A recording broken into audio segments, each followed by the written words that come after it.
how about I pray for courage for you? I was going through something one time, and I asked a pastor at our church, I'm like, can you pray for clarity for me? Yeah. And he was like, how about I pray for courage for you? And I thought about it for a second, and I'm like, that's an interesting distinction, right? Yeah. And what he's trying to say is, like, you're not going to always see, Yeah. but, like, trusting in God and, like, taking the next step that's why it's called faith.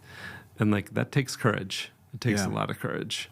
And Which clarity sometimes is like a Christianese word. I'm not trying to dog you back because I've done the same thing, but it's like clarity is like just give me the roadmap, Lord, and I'll handle it, right?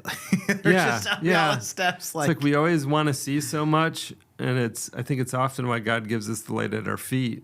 It's like, no, we kind of just need the light to see the next step. Yeah. Sometimes we'll get a floodlight flash, right? Like Yeah. we'll get a glimpse of what it is, and we need that. And I think, like, in terms of, like, that's why, God always gives us the glimpse. He says he puts eternity in the hearts of men, Yeah. right? Because Yeah. we need that. We need to see, like, have that vision Yeah. of what perfection looks like. But, like, each day it's hard, Yeah. and you can't lose sight of that. But often you're given, like, a flashlight at your feet and saying, no, trust me in the next one. Yeah. Trust me in the next one. And Which you said, you've found a lot of wisdom in, like, with mentors that are kind of like, as they get older, they have a different perspective on things.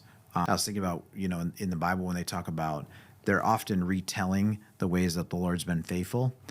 That the God, God that brought us out of, Egypt and like sustain us in the wilderness. Like, they'll kind of do these monologues where it's like talking about that, right?